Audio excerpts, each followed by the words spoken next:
Ladies, gentlemen, all those outside and in between, welcome to another episode of RenFare, a podcast dedicated to psychoanalyzing and critiquing media. I am your host, Connor Renfro, one half of From the Margins. Listen until the end for more ways to hear me and support the project.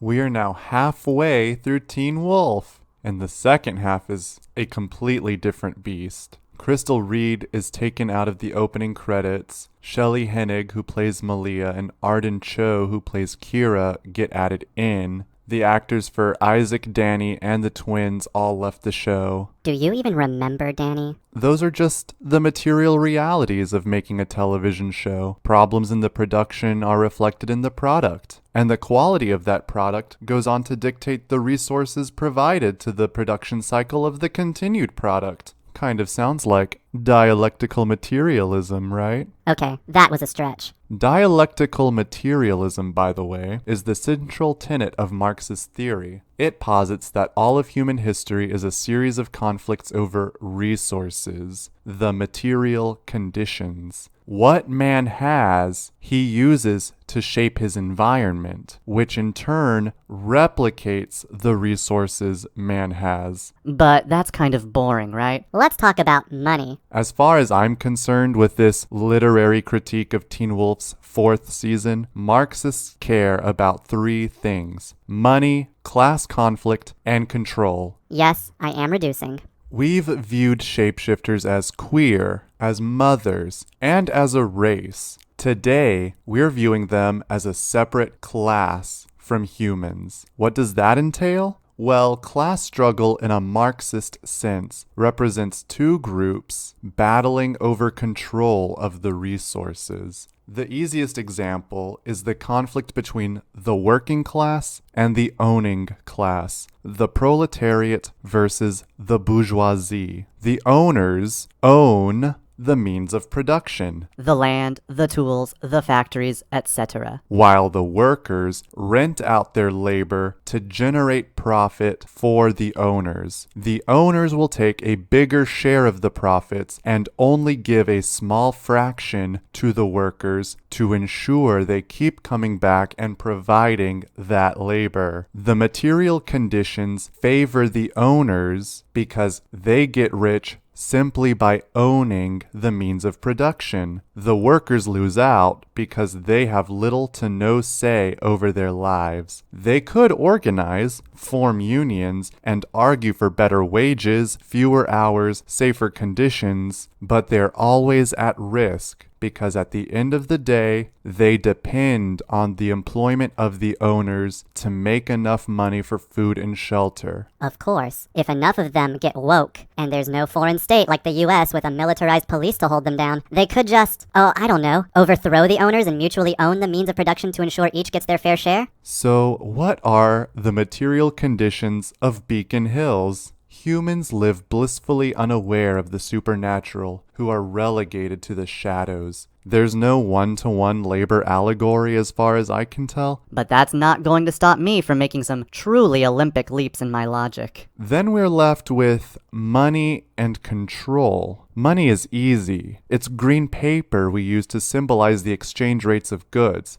It's all a construct, but our society depends on everyone respecting the institution of currency. What about control? We already know that shapeshifters struggle to control their animal instincts, especially on full moon nights. The consequences of losing control would be a loss of humanity, possibly murdering innocents, and being put down by hunters. Let's see how money, control, and class conflict get explored in Teen Wolf's Marxist masterpiece, Season 4. We begin the season with Scott and his friends going to Mexico. This is 2 months after the last season ended, which was the fall semester of their junior year. I guess they moved on from Allison's death pretty quickly. Stiles and Malia are dating, but Scott and Kira are not. I think they don't want to move too quickly because Allison just died. The group is looking for the Calaveras, a family of hunters. Derek has gone missing. They think the Calaveras are responsible. Stiles tries to buy Derek from them for $50,000. Whoa, episode 1 and we already got a fat stack of symbolism. So apparently Derek is worth $50K? Interesting. I wonder if we'll find out how much everyone else is worth. The lead hunter is a woman named Araya, who's played by Yvonne Cole,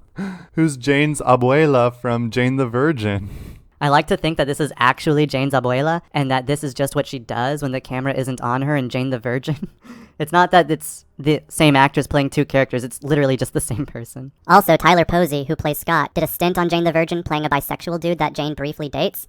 Jane the Virgin doesn't shy away from using the word bisexual. Araya reveals to Scott that Kate Argent, Allison's dead aunt, has returned, and she took Derek. Amazing that they would bring Kate back this season after Allison died. Of course, I believe this idea had been on the books for a while, and it's just unfortunate timing that Crystal Reed would depart right before Jill Wagner was slated to return. Just imagine how juicy the scenes between Allison and a revived Kate would have been. I'm forever crying over the lost potential. Apparently, back in season 1, Peter clawing her throat out didn't kill her, and instead his scratch changed her into a shapeshifter. Araya gets Brayden to lead Scott. So Brayden is a mercenary.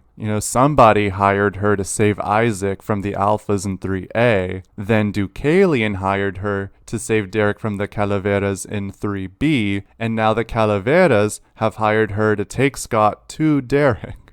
There's so many loyalties just changing behind the scenes, I suppose. But no, now Brayden as a character is for the most part here to stay. So Scott and the crew go to an abandoned town known as La Iglesia, the home of the Nagual. I hope I'm saying that right. The word Nagual comes from the Nahuatl language of the Mesoamerican indigenous peoples. Nagual is akin to what white people think spirit animals are. So from what I understand, the Nagual is a guardian spirit inside of an animal. And based on the day you're born, you are linked to a Nagual. But Teen Wolf, in their regular culturally appropriative ways, have reduced them to were-jaguars. The best I can do is explain the origin of these creatures, since I can't travel back in time and tell Jeff Davis not to appropriate from sacred indigenous beliefs. Honestly, just call Kate a were-jaguar. Don't take some other name from a religion you don't understand. So, if the shape you take depends on what's inside of you, I wonder what was going on inside of Kate that she would become a jaguar instead of a wolf. We also have Malia, who's a coyote instead of a wolf. They really make it sound like you could be where anything in this series. On the way to La Iglesia, Stiles' Jeep breaks down, so Scott and Brayden have to go the rest of the way on their own. They arrive and they get attacked by this giant man creature with bone armor. And I'll go ahead and tell you that these people are called berserkers. The word berserk comes from the Old Norse bear shirt, literally just, wearing the pelt of the bear you killed as a trophy. In folklore, these are warriors that go into a frenzy when they fight. In Teen Wolf, they have been reimagined to be these soulless, mindless warriors that Kate can control. Another example of an automaton. Scott and Brayden are able to fight it off. They find a teenaged Derek buried in the church. What's the deal with baby Derek? So Scott takes baby Derek to Deaton, but Deaton doesn't know how to explain this. He's never seen somebody being turned back into a teenager before. Baby Derek has also lost all of his adult memories, so he doesn't know anyone. He still thinks it's 7 years ago. So baby Derek attacks Deaton and goes back to his destroyed house because, his mindset is before the giant hailfire. And nope, the house is gone, and he gets arrested. So then, Scott and Stiles have to get baby Derek out of jail, and they bring him back to Scott's house. But then Kate shows up to abduct baby Derek. See, she aged him down to the time when they were having their entanglement. and she tricked him into showing her the way into his house. Thank you, Jeff Davis, for reminding us that Kate is a sexual predator. Oh, is that why she's a jaguar? Is this like a sick cougar joke? No, they're not even the same thing. I don't know, this is too twisted.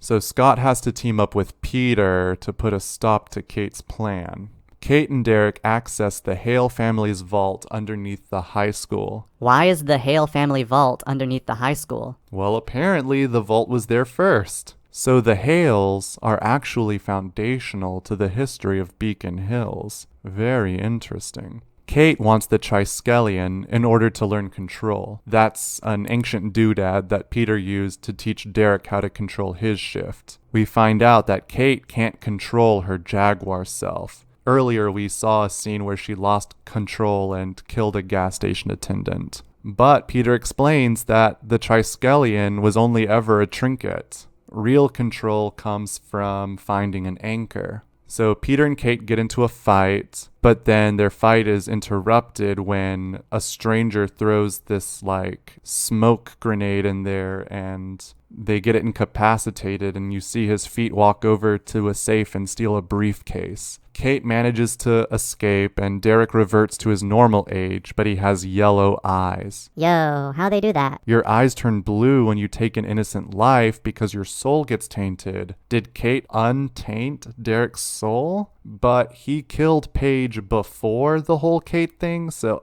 I just don't understand. Peter reveals that $117 million were stolen from his vault. Uh-oh. Then we cut to some dude named Sean Walcott who gets attacked by an assassin with no mouth. This dude is called the Mute, and he's killed the rest of the Walcott family already. Sean manages to escape and gets hospitalized. The next day at school, Stiles and Scott meet a new freshman named Liam. He's played by Dylan Sprayberry. And Liam is really good at lacrosse. Scott doesn't want to use his wolf abilities on the field because he thinks it's cheating, but all positions are open and he needs to be captain again. So Stiles persuades Scott to use his werewolf abilities. But Scott gets carried away and accidentally breaks Liam's leg or sprains his leg or something, and Liam has to go to the hospital. So after that incident, Scott is scared of his animal instincts and his brute strength. Again. Scott is always afraid of, his wolf side. Then Deputy Parrish and Lydia investigate Sean's house. Oh, Jordan Parrish is the new sheriff's deputy who showed up last season, and I didn't mention him because he didn't do anything plot relevant last season. Apparently he felt called to Beacon Hills. Obvious hint that he's a supernatural creature being summoned by the newly awakened Nematon. Lydia was having one of her Banshee episodes, that fugue state that takes her to where the dead bodies are, and she ended up at the Walcott house where Deputy Parrish was doing a sweep. So they decide to search together, and they end up finding this hidden room, which is actually just a meat locker full of human corpses. What is that doing in this house? And cut to Sean in the hospital killing and eating one of the cops who was stationed to protect him. So we find out that Sean is a Wendigo, which is an evil spirit from Algonquin folklore. It's the manifestation of greed, and if you get possessed by a Wendigo, you become an insatiable cannibal. But in Teen Wolf, they're just another shapeshifter. Ooh, so on one hand, the wealthy upper-class white family is actually a pack of demon cannibals feasting on poor people. Love the symbolism. On the other hand, maybe don't make the rich white family monsters from Algonquin beliefs, especially if you're going to ignore the specific context that makes the Wendigo. So Sean takes Liam hostage. They were, both in the same hospital, and, drags him to the roof for their standoff. Liam ends up falling off the side, and Scott tries to grab him, and he ends up being forced to bite Liam to keep him from falling. And then the Mute reappears and kills Sean, and then he's gone. So now Scott is worried that his bite may have turned Liam into a werewolf. Well, that's just part of being an alpha, right? This is the next step in your journey. You have to make a beta. Derek hires Brayden to track down Kate, pretty much ensuring that Brayden will be here for the entire season. Peter gets attacked by the Mute, but not killed. Deputy Parrish Sheriff Stilinski and Derek discover that the mute is an assassin hired by someone called the Benefactor. They track the mute to the high school, and Peter kills him. So, I mean, I thought this guy was pretty cool looking and interesting design. I thought he might, be like an enduring bad guy, but no, they kill him off the very next episode. Scott and his friends lock up Liam and Malia at Lydia's grandmother's lake house to ride out the full moon. Oh, but they're not actually friends with Liam yet. Liam kind of hates Scott for breaking his leg and then biting him. So they had to trick him into coming to the lake house. They told him there's going to be a huge party and that he was going to go with Kira. And because he thinks it's a huge party, Liam texts all of his friends and tells them to come along. So suddenly, Lydia's stuck dealing with a giant house party at her grandmother's lake house, while one werewolf and one werecoyote are locked away in different places, losing control. Stiles discovers that Liam got kicked out of his old school because of anger issues. So we have a brand new werewolf who can't control his shift, plus he has anger issues? Uh-oh! So Lydia's dealing with this party, and she discovers that one of the rooms in the house is completely soundproofed. Two of the guests at the party, fellow classmates Violet and Garrett, kill a werewolf. Yikes. Stiles is able to help Malia gain control over her shift by reminding her how much she loves him. Aw, cute. I love how this couple just came out of nowhere and the showrunners literally expect us to buy it. Scott's not having any luck. Liam escapes, and luckily for both of them, Chris Argent is there. Oh hey, just because your daughter's dead doesn't mean you get to leave this show so easily, buddy. Chris Argent shows up and helps Scott catch Liam. Later on, Lydia gets her hands on the mute's special computer, and she is able to decipher this code that he's been given using the keyword Allison. And they realize that it links to this Deadpool. It's a hit list of supernatural beings living in Beacon Hills, and it includes all of their friends. And next to each name is a different dollar amount. So each person is worth a different value. And, I want to pose the question, how does the benefactor decide how much each one is worth? So actually, the list is incomplete. It's in 3 different parts, and the keyword Allison only unlocks one part. And there's a lot of names on it, but I picked out the 4 most important to our discussion. Lydia Martin is worth $20 million. Scott McCall is worth $25 million. Derek Hale is worth $15 million. And Kira Yukimura is worth $6 million. And Lydia predicts that if you take all 3 parts of the list and add up the dollar amounts, it'll equal $117 million, the amount stolen from the Hale vault. So the Hale fortune is financing the Deadpool. This is the class conflict. The supernatural are worth bounties, and the assassins want to extract that value from them, like bosses extracting profits from the labor of the working class. I told you, truly Olympic, these leaps of logic. Remember, comrades, your bosses only see you as the money you're making them. Do you remember last episode when I talked about that one girl, Meredith, who was talking into a dead phone? I told you she'd come back. Well, she's back. She's a banshee. With her help, Lydia is able to decipher the second code. So the new code word Aiden refers to the twin that Lydia was hooking up with. I didn't tell you this because I don't care, but he actually died last season. That's the reason he's not returning. His twin brother Ethan, who was dating Danny, well, they broke up at the end because Danny told him, I don't date werewolves, which then is like, what? Danny knows about werewolves? But then Danny left the show and Ethan also left the show. So whatever they intended to happen just doesn't happen. So Aiden died, and now his name is the second code word to get the second third of the list. And guess who's on that list? Deputy Parrish. He's worth $5 million. And when they show him, he's like baffled. He's like, but my salary is only $40K a year. Maybe I should just kill myself. This is the working man realizing his value compared to his wage. Also on the list is Kate Argent, who's worth $12 million, and Noshiko Yukimura, Kira's mom, also $5 million. Then the Beacon Hills High School has a lacrosse scrimmage against Liam's former prep school. Ooh, here's some good class conflict. The jerky jerk rich kids versus the public school poors. Scott, Stiles, and Kira spend the game attempting to keep Liam safe. So I guess I should mention Kira is also on the lacrosse team. The only female team member. Well, I mean, she has like cool ninja samurai skills on account of being a kitsune. So the coach unilaterally decided that it was a co-ed team now. So they're keeping Liam safe.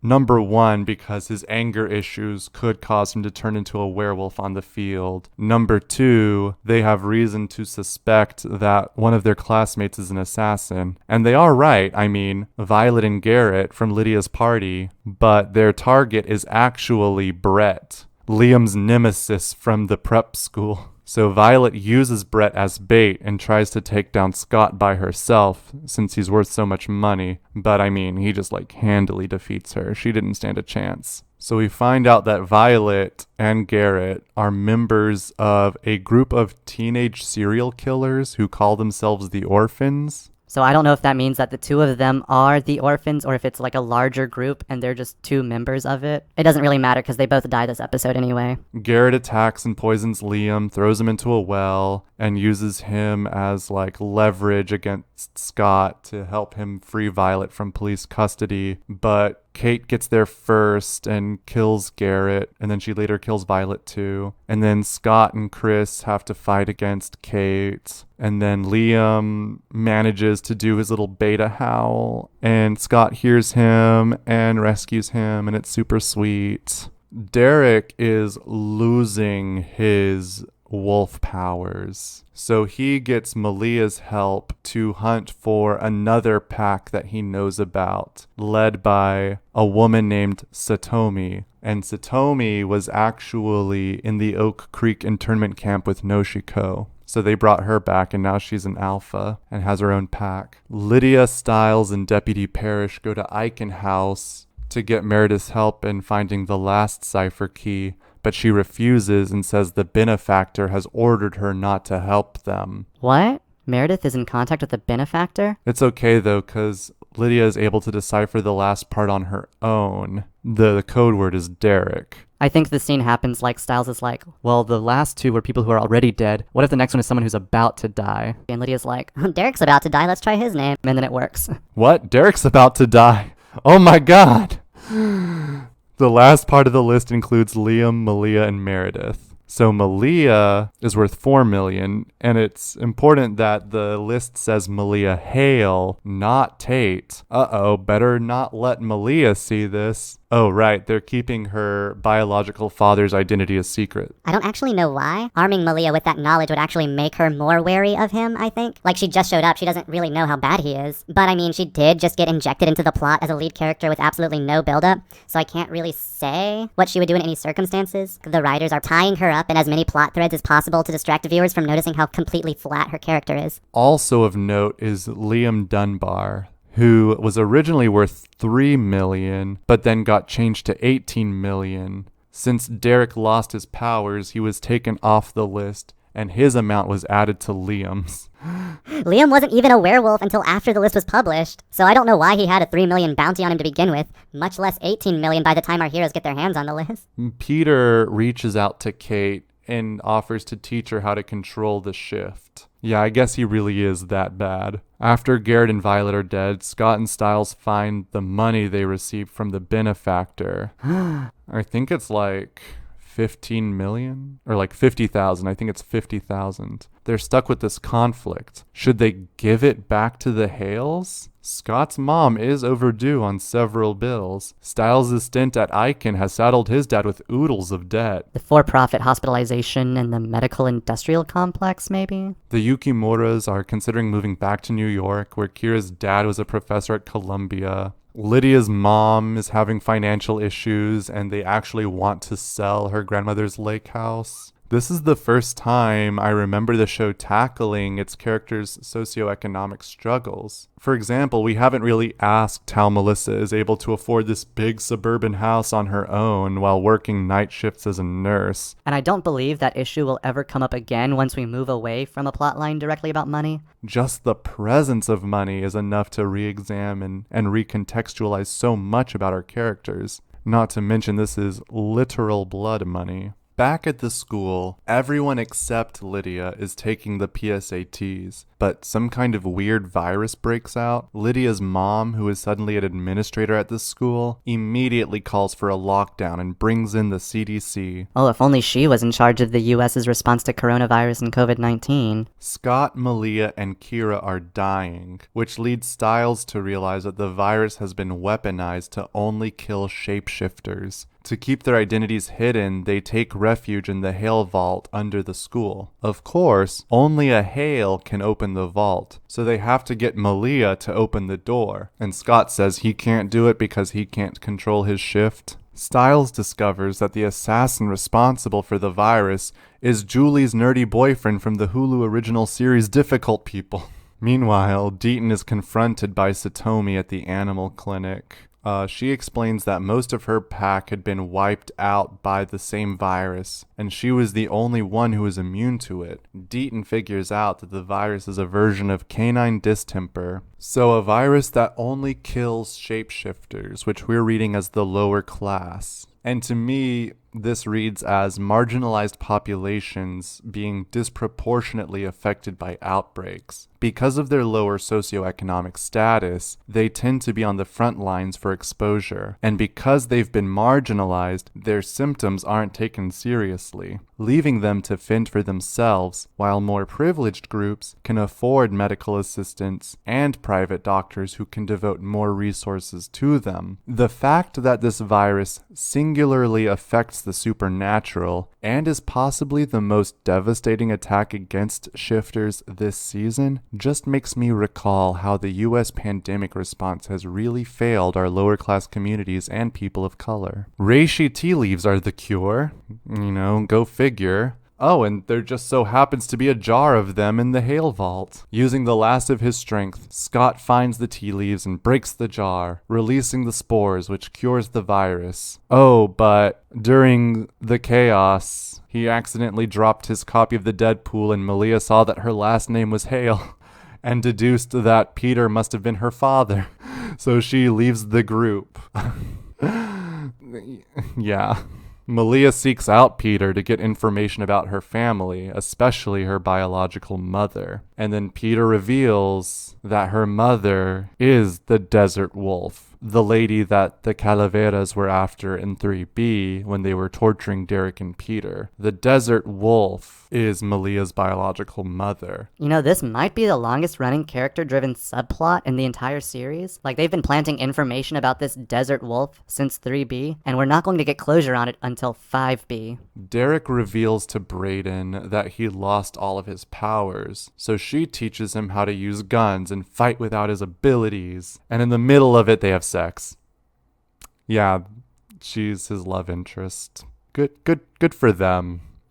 The pack makes a plan to draw out the benefactor. Kira uses her electricity to stop Scott's heart. Stiles takes credit for the kill, knowing that the benefactor will demand visual proof before they get the payout. Stiles claims that they can't do it because he's already in police custody. The kids expect the benefactor to show up to the morgue to confirm the kill himself. And they only have 45 minutes to reverse the condition before Scott permanently dies. So there is a time crunch. So while he's dead, Scott is experiencing these hallucinations. He sees Liam urging him to embrace his werewolf nature and kill the assassins, which I take to mean that the bloodlust from Scott's animal side is trying to override Scott's morals. Scott is anti-killing. He hasn't killed anybody so far. In one set of hallucinations, Liam fails to convince Scott and ends up getting killed by the mute. So Scott's unconscious is telling him that If he doesn't fight, there'll be consequences. His beta will die. In another set of hallucinations, Scott does fight, but accidentally kills Liam. And that's his unconscious telling him that giving in will also lead to death. So you just can't win. Needless to say, their plan doesn't work. The benefactor never shows up and they have to resuscitate Scott before he dies. And Scott realizes that the benefactor must be a banshee, somebody who already knows whether or not the Mark is actually dead. And then Lydia discovers her grandmother was a banshee, and her grandmother wrote the code for the Deadpool. All those years ago, how did she know? Well, I mean banshee, like she knew. Whatever. The next episode begins with Parrish being burned alive by his partner on the force. Remember, kids, cops are not your friends. Somehow Parrish survives, which, just proves that he's a supernatural creature. And since Parrish's partner, wasn't a professional assassin, the team realizes that the Deadpool is available to anyone who knows where to look. Lydia explains her grandmother's history. Her grandmother spent many years researching numerous different subjects in an attempt to learn about her powers. One of her subjects was Meredith, but the tests seriously injured Meredith, forcing her to spend a year in the hospital. 7 years ago. Also, her grandmother was a lesbian, and I think it's her dad's mom, so I don't know why Lydia's mom is so involved in this story. Lydia's parents are divorced, but I don't know, Lydia's mom is in charge of her ex-husband's mother's property for some reason. Stiles and Lydia figure out that the coded message written by Lydia's grandmother is another list of names. And the code to access this fourth list is Ariel, which was Lydia's nickname because she was obsessed with the Little Mermaid and would have her grandmother read it to her every night. Which is hilarious because when I was a kid, I made my grandparents call me Flounder. I'm glad to see my story finally being represented in media. Stiles and Lydia realize that all of the names on this latest list belong to deceased patients of Eichen House. So they return for these files, and they end up getting attacked by Brunsky. Brunsky is one of the orderlies who is very abusive. He was mean to Stiles last season when Stiles was briefly interned there. Parrish shows up and is able to save them, but then Meredith walks into the room and reveals that she is the benefactor. Class traitor. It's funny because she put herself on the Deadpool, knowing full well she was endangering her own life. Class traitors will betray their own interests just to capitulate to power. Scott meets Satomi and the survivors from her pack, and they're just getting ready for this giant fight against the hunters. We're building up to the finale. Lydia tries to get Meredith to talk after that revelation, but Meredith will only talk to Peter for some reason. So they bring Peter in, and Peter reads her mind and finds out that 7 years ago, when she was in the hospital, she shared a room with him right after the hailfire put him in a coma. And while he was in that coma, his angered mind was just ranting and raving, and Meredith, as a banshee, was involuntarily subjected to that. He was creating this plan about how he was going to wipe out every supernatural creature in Beacon Hills and then start over with him as the alpha. This is why he calls himself the alpha all the time. He doesn't care about his family. And, this is why as soon as he regained use of his limbs, he killed his niece, took her alpha status, and turned Scott into a beta. Like he was enacting his plan. Well, all these years later, after Peter had already forgotten that he had this idea when he was in a coma, Meredith heard Lydia screaming after Allison was killed by the Oni, and somehow that moved her to carry out this plan she overheard. So the entire season is all about the fallout of Allison's death rather than any character actually grieving it. Brunsky was the one who stole Peter's money from the vault, and Meredith used that money to hire the assassins to eliminate every supernatural creature in Beacon Hills. Well, the hunters track down Satomi's pack at the clinic, so they have to have their epic showdown. And while Scott is fighting a hunter, he almost transforms into a huge monster like the one Peter looked like in the first season, but he's able to regain control of himself. Scott is still at war with that beast within. Back at the lake house, Stiles and Malia discover a room behind the wall of the soundproofed room filled with these really old computer servers, and they shut them down, which deactivates the Deadpool and terminates the benefactor's contracts. Doesn't it make you mad when, like, the solution to a problem is infinitely simpler than, like, the complex problems that led to it? Like, if they had just ripped open the wall of the soundproof room in the first episode, none of it would have happened? I don't know. Well, the Deadpool story is done, but the season's not over. Peter meets up with Kate and continues his plan to kill Scott and steal his powers. So that's why he was helping her learn control. Scott tries to give the money back to Derek, but Derek doesn't care about the money. It's Peter's money. Derek has his own income. He owns the building he lives in. What? Derek is a landlord? Cancelled. That's not a loft, that's a penthouse. Ugh, how the mighty have fallen. No heroes. So Scott and Kira have like a little candlelight date in Derek's loft, but they get ambushed by Kate, and she takes them to La Iglesia and reveals that she's planning to turn Scott into one of her berserkers. Peter approaches Malia with a deal. He'll give Malia her mother's identity if she helps him kill Kate. Oh, so he's planning to double-cross Kate? Wow, like, how convoluted is this scheme? Lydia and Mason get attacked by a berserker at the school and are held prisoner. Oh, I haven't talked about Mason yet. He's Liam's friend. Black and gay. Liam and Mason are supposed to be parallels to Scott and Stiles, but I think they're also reminiscent of the bond between Jackson and Danny. Do you remember Jackson?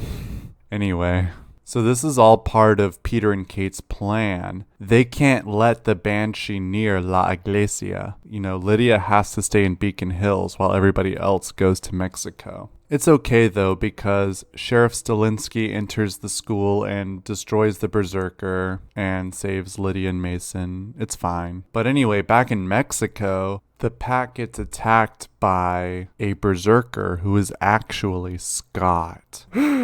Derek gets badly injured in this fight, and Brayden protects him while the rest of the pack pursues Scott. Stiles finds Kira inside of the church, and she tells him that the berserker is actually Scott. Meanwhile, Peter, Liam, and Malia are fighting the Scott berserker, and they're able to beat him.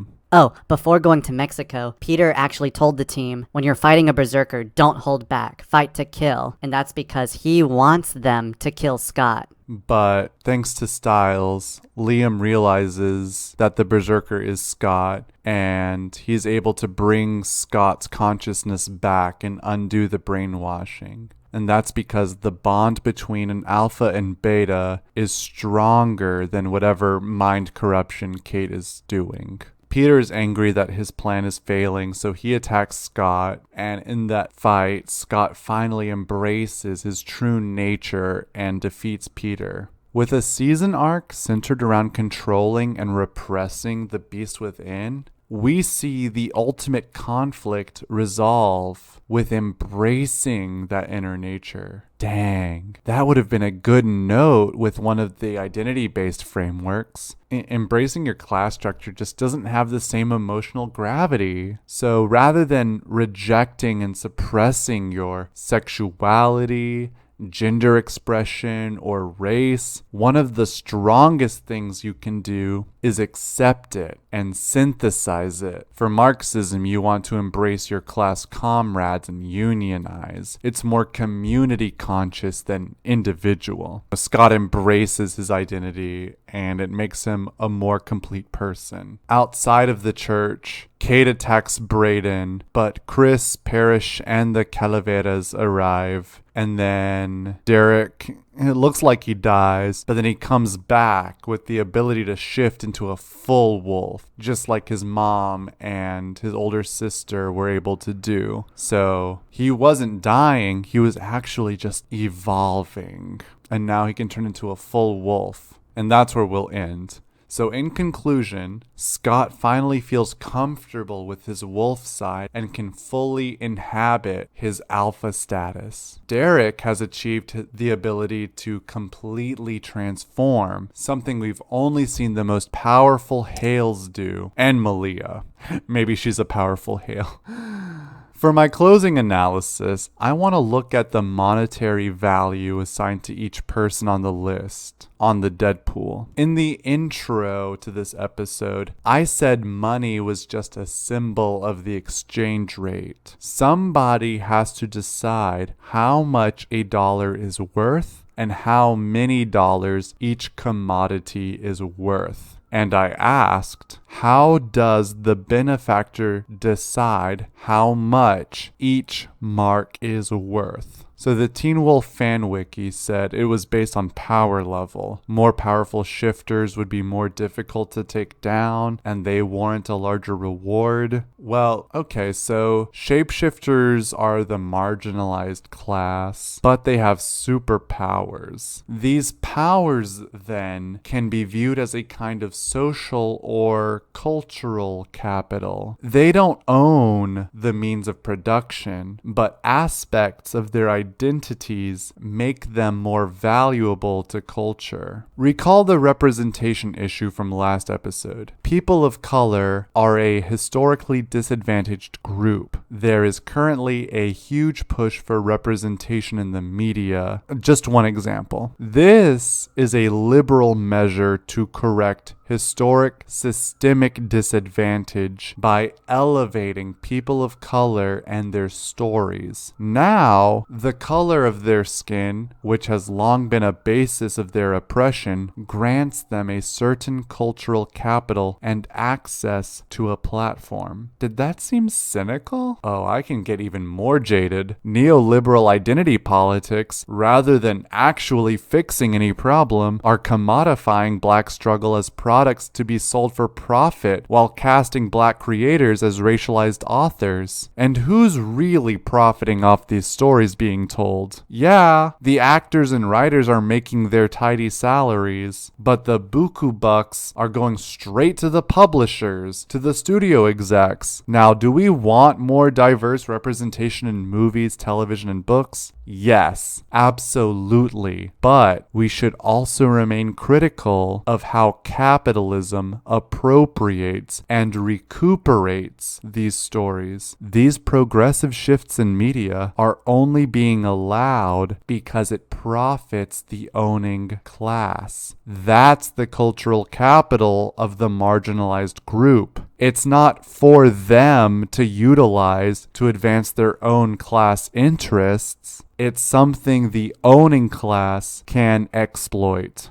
Too spicy. Back to the teenage werewolves. I don't think the value of the mark is based on power level. Noshiko, Kira's mom, is arguably the most powerful person on that list, except maybe not after all her Oni were killed. And by that logic, Kira is set to become the most powerful once she learns to control her power. Oh, but maybe potential doesn't matter? Lydia is the second highest mark on the list, and she won't even have superpowers until next season. Oh, spoiler alert. So that would suggest the potential to grow does factor. So we know the benefactor is Meredith, who was enacting a plan she got from Peter. And when we look at the 4 highest marks, we see Scott, Lydia, and Derek, whose value is transferred to Liam after Derek loses his power or his cultural capital. It's not power level, it's proximity to Peter. Scott was Peter's beta who became a true alpha. Liam is Scott's new beta. Lydia is the banshee who briefly shared a brain with Peter. Peter's goal was to eliminate all supernatural creatures in Beacon Hills and start over with him as the alpha. He wanted to remake the world in his image and brutally overthrow all the humans. Peter is a tanky,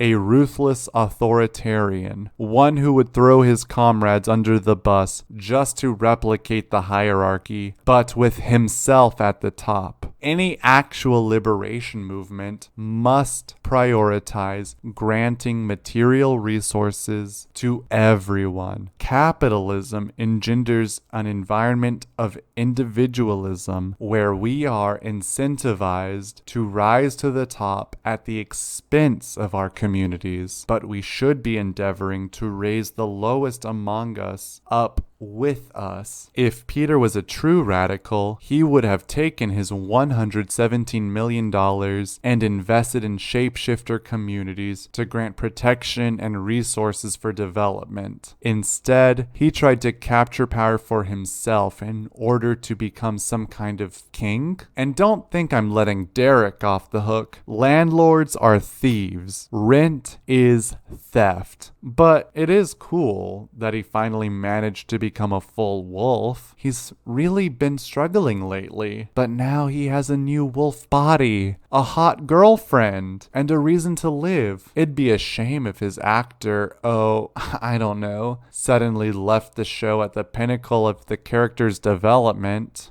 Thank you for listening to RenFare. I hope you'll join me next time. RenFare is available to listen wherever you find your podcasts. If you like this content and want to hear more, feel free to follow me on Spotify, Anchor.fm, Apple Podcasts, Google Podcasts, Radio Free Public, Bullhorn, and several others. RenFare is also uploaded to the From the Margins YouTube channel that I share with my content partner Violet Knight. You can join us there to hear us discuss current events and our own interests. If you feel so inclined, you can join the discussion by becoming a member of our Patreon to support the growing channel. From the Margins with Violet and Connor is also available to stream on the audio platforms I listed above. Please check us out there as well. Until next time.